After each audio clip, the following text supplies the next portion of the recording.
नमस्कार दोस्तों, शिवम ज्ञान चैनल में आप सभी का हार्दिक स्वागत है। मैं चंद्रशेखर भाटी आपका इस चैनल में हार्दिक स्वागत करता हूं। जैसा कि आप सभी को विदित है, हम आरकेसीएल की क्लासेस ले रहे हैं जिसमें कंप्यूटर से संबंधित ज्ञान आपको दिया जा रहा है। इस संबंध में हमारे चैनल द्वारा पहले भी क्लासें दी गई है जिससे आप लाभान्वित हुए हैं। इस अध्याय का अध्ययन करने से पहले हमें इंटरनेट के बारे में कुछ बेसिक जानकारी होना आवश्यक है, जिसमें इंटरनेट क्या है, इंटरनेट चलाने के लिए हमें किन किन संसाधनों की आवश्यकता रहेगी, इंटरनेट कैसे कनेक्ट होता है, इन सब जानकारियों के बारे में आज हम अपने अध्याय में अध्ययन करें। तो शुरू करते हैं अपना अध्याय इंटरनेट का परिचय। और इसमें सबसे पहले हम ले रहे हैं इंटरनेट क्या है। तो देखिए दोस्तों, इंटरनेट क्या है, इंटरनेट के बारे में आज हम सब लोग जानते हैं। तो इंटरनेट को अपन एक दूसरे उपनाम से भी जानते हैं, जो इसका नाम है सूचनाओं का सुपर हाईवे। इसको इसलिए कहते हैं क्योंकि यहाँ पे सूचनाएं आती रहती है और जाती रहती है। जिस भी प्रकार की हमें सूचनाएं चाहिए वो हम ले सकते हैं, या अपनी जो सूचनाएं हैं वो एक दूसरे के साथ साझा कर सकते हैं। इसके द्वारा हम अपने नवीनतम वित्तीय समाचार प्राप्त कर सकते हैं। जो भी आज वित्त के संबंध में नए उतार चढ़ाव आते हैं या जो भी नई सूचनाएं होती है वो हमें मिलती रहती है। या इसके अलावा हम लाइब्रेरी के कैटलॉग को ब्राउज कर सकते हैं, या अपने दोस्तों के साथ अपनी जो सूचनाएं हैं, अपने इंफॉर्मेशन है, उनको अपन अदला बदली कर सकते हैं। या हम एक जीवंत राजनीतिक बहस का हिस्सा बन सकते हैं। जीवंत राजनीतिक बहस का मतलब है कि हमारे सामने क्या कोई नई राजनीतिक घटना हो रही है, उसके बारे में हम अपना क्या विचार रखते हैं वो भी अपन साझा कर सकते हैं। या जो राजनीतिक विचार है वो अपन प्राप्त कर सकते हैं कि राजनेताओं द्वारा या जिस भी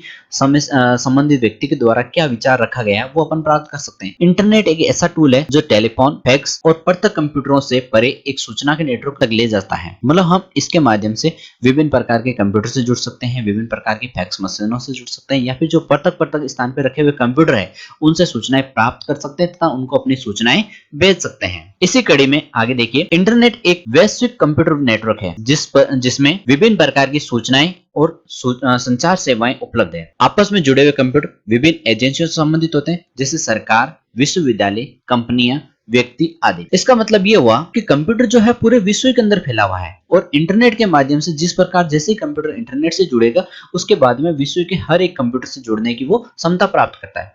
तो इसमें विभिन्न प्रकार की सूचनाएं हो सकती है या संचार सेवाएं उपलब्ध होती है जो एक दूसरे से जुड़ी होती है। अब इसमें जो सूचनाएं हमें देने वाले होते हैं उनमें विभिन्न प्रकार की एजेंसियां होती है। उन एजेंसियों के अंदर सरकार हो सकती है, सरकार के विभिन्न कार्यालय हो सकते हैं, या सरकार से संबंधित जितनी भी सेवाएं हैं वो सारी सारी इससे संबंधित होती है। इसी प्रकार विश्वविद्यालय है, कॉलेज है, स्कूल है, या फिर जो शिक्षा से संबंधित जितनी भी संस्थाएं हैं वो सारी सारी इससे संबंधित होती है। या जो सरकारी क्षेत्र की या निजी क्षेत्र की जितनी भी कंपनियां हैं जो हमारे आसपास के वातावरण में या हमारे आसपास के क्षेत्र में, परिक्षेत्र में काम कर रही है, वो सभी इससे संबंधित होती है। और जो हमारे आसपास के या हमारे जान पहचान के या अज्ञात व्यक्ति भी इससे संबंधित होते हैं, जो हमें सूचनाएं देते हैं और हम उनसे सूचनाएं लेते हैं या फिर अपनी सूचनाएं उन तक पहुंचाते हैं।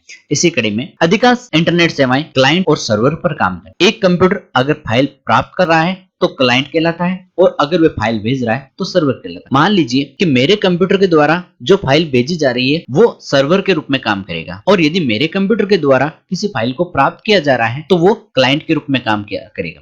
जिस प्रकार अभी आप ये वीडियो देख रहे हैं, इस वीडियो के अंदर मैं आपको ये वीडियो प्रोवाइड करवा रहा हूँ, आपको उपलब्ध करवा रहा हूँ, भेज रहा हूँ, तो मैं आपके लिए सर्वर का काम कर रहा हूँ, और आप अपने मोबाइल में या अपने कंप्यूटर के अंदर, अपने लैपटॉप के अंदर इस वीडियो को देख रहे हैं, तो आप एक क्लाइंट का काम कर रहे हैं। इस प्रकार से इंटरनेट भी अपने साथ जुड़ा होता है।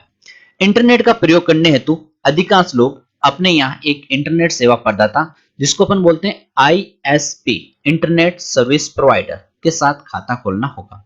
मतलब हमें अपना इंटरनेट चालू करने के लिए अपने आसपास जो आईएसपी है उसके साथ में अपना एक अकाउंट ओपन करना होगा, जिससे अपना अकाउंट चलेगा। देखिए, जिस प्रकार एक सर्वर है वो इंटरनेट के माध्यम से जुड़ा हुआ है। अब उस इंटरनेट से एक लैपटॉप जुड़ सकता है, एक क्लाइंट के रूप में मोबाइल जुड़ सकता है, एक पीसी जो पर्सनल कंप्यूटर है वो भी इससे जुड़ सकता है। ठीक है, आगे बढ़ते हैं। आगे है हमारे सामने इंटरनेट को एक्सेस कैसे करें, इंटरनेट को चलाएं कैसे। हमारे सामने एक्सेस का मतलब है उसका उपयोग कैसे करें। ठीक है, इंटरनेट कनेक्शन पाने के लिए आपको एक इंटरनेट सेवा प्रदाता जिसे आईएसपी और एक मॉडेम की आवश्यकता होगी। मॉडेम क्या है इसके बारे में हम थोड़ी देर बाद में आगे चर्चा करेंगे। आपके कंप्यूटर में वेब ब्राउजर की आवश्यकता होगी। इसके पश्चात अपने कंप्यूटर में ईमेल भेज सकते हैं, ईमेल प्राप्त कर सकते हैं, मूवी देख सकते हैं, इंटरनेट एक्सेस कर सकते हैं। ठीक है, अब ये सारी प्रक्रिया क्या है वो भी आप देख लीजिए। इंटरनेट कनेक्शन पाने के लिए अपने को आईएसपी की जरूरत रहेगी, एक मॉडेम की। ये दो ऐसे संसाधन हैं जिसके माध्यम से हम अपने कंप्यूटर में इंटरनेट कनेक्ट करेंगे। इसके पश्चात हम कोई भी हमारे पास जो मेल आई है उस मेल को अपन देख सकते हैं, या जो हमारे पास मेल हमें भेजनी है किसी रिसीवर के पास जिसको प्राप्त करने वाला है उसके पास अपन भेज सकते हैं। या वर्तमान में लॉकडाउन के समय जिस प्रकार आपको मूवी देखने का समय मिल रहा है तो आप मूवी भी देख सकते हैं, या इंटरनेट के जो अन्य संसाधन है उन्हें भी अपन एक्सेस कर सकते हैं। जिस प्रकार ये देखिए, एक व्यक्ति इंटरनेट कनेक्ट कर रहा है तो विश्व के किसी भी क्षेत्र में, किसी भी भाषा में, किसी भी क्षेत्र विशेष की मूवी है या किसी भी क्षेत्र विशेष की न्यूज है वो आप इंटरनेट के माध्यम से आसानी से प्राप्त कर सकते हैं। अब आगे अपन अध्ययन कर रहे हैं मॉडेम। मॉडेम क्या होता है? हमने सबसे पहले आईएसपी के बारे में देख लिया, अब हम बात कर रहे हैं मॉडेम। मॉडेम एक डिवाइस या प्रोग्राम है जो डाटा संचारित करने के लिए एक कंप्यूटर को सक्षम बनाता है। उदाहरण के तौर डाटा को टेलीफोन या केबल लाइन से संचारित किया जा सकता है। कंप्यूटर में जानकारी डिजिटल फॉर्म्स में संग्रहित की जाती है, जबकि टेलीफोन लाइन पर इंफॉर्मेशन एनालॉग में संचारित की जाती है। मॉडेम यही काम करता है, डिजिटल इंफॉर्मेशन को एनालॉग इंफॉर्मेशन में और एनालॉग इंफॉर्मेशन को डिजिटल इंफॉर्मेशन में परिवर्तित करता है। अब मॉडेम का पूरा नाम मॉड्यूलेटर, डिमॉड्यूलेटर। मॉडेम का काम ये हो गया कि जो भी हमारे पास सूचनाएं आ रही है वो हमारे पास डिजिटल रूप में आती है। उस सूचनाओं को एनालॉग जो कंप्यूटर की समझने योग्य भाषा है या हमारे समझने योग्य भाषा है उसमें बदलने का काम करता है मॉडेम। ठीक है, इसका पूरा नाम पूछा जाता है तो हमें ये ध्यान रखना है, मॉडेम का पूरा नाम होता है मॉड्यूलेटर, डिमॉड्यूलेटर। और ये जो है काम करता है वो analogue to digital, digital to analogue convert करने का कार्य करता है। ठीक है दोस्तों, आगे बढ़ते हैं अपन। आगे हमारे पास है मॉडेम के प्रकार। मॉडेम को अपन कितने प्रकारों में बांटा जा सकता है उसके बारे में। इंटरनल मॉडेम पहला जो प्रकार है इसका है internal modem. Internal modem desktop या लैपटॉप में इंटरनल इंस्टॉल किया जाता है जो नेटवर्क पर जुड़े कंप्यूटर के साथ संवाद करने के काम आता है।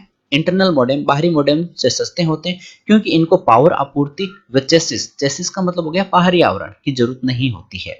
मतलब ये हो गया इंटरनल मॉडेम जो होता है कंप्यूटर के अंदर, जो आपका लैपटॉप होता है उसके अंदर इनबिल्ट रूप से रहता है, जिसके लिए बाहरी किसी आवरण की आवश्यकता नहीं होती है, बाहरी विद्युत आपूर्ति की आवश्यकता नहीं होती है। आंतरिक मॉडेम दो प्रकार के होते हैं, एक होता है डायल-अप मॉडल। डायल-अप मॉडल एक टेलीफोन लाइन पर काम करता है, उससे कंप्यूटर इंटरनेट से जुड़े हुए टेलीफोन नंबर की आवश्यकता होती है और कनेक्शन के लिए लॉगिन विवरण की आवश्यकता होती है। और दूसरा होता है वाईफाई।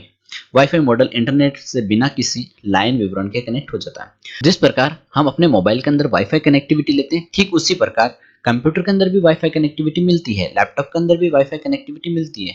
और जिस प्रकार हम अपने मोबाइल को किसी डाटा केबल के माध्यम से लैपटॉप या कंप्यूटर के साथ कनेक्ट करते हैं और अपने डाटा का आदान प्रदान करते हैं, ठीक उसी प्रकार डायल अप मॉडेम भी होता है जिसके अंदर अपने को एक केबल की आवश्यकता रहेगी, जो टेलीफोन केबल रहेगी। उस केबल के माध्यम से हम अपने डाटा को कंप्यूटर के साथ में संचारित करते हैं, एक दूसरे का आदान प्रदान करते हैं। ये दोनों मॉडेम के प्रकार हैं। ठीक है दोस्तों, आगे बढ़ते हैं अपन। आगे हमारे सामने है बाहरी मॉडेम। एक तो हमने पहला प्रकार पढ़ा था, वो पढ़ा था आंतरिक मॉडेम। अब हमारा जो दूसरा प्रकार है वो है बाहरी मॉडेम।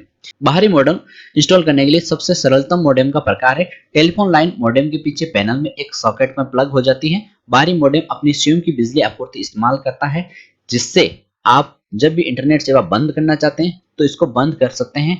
इस मॉडेम के उदाहरण है डीएसएल मॉडेम, जो ब्रॉडबैंड कनेक्शन में इस्तेमाल होता है।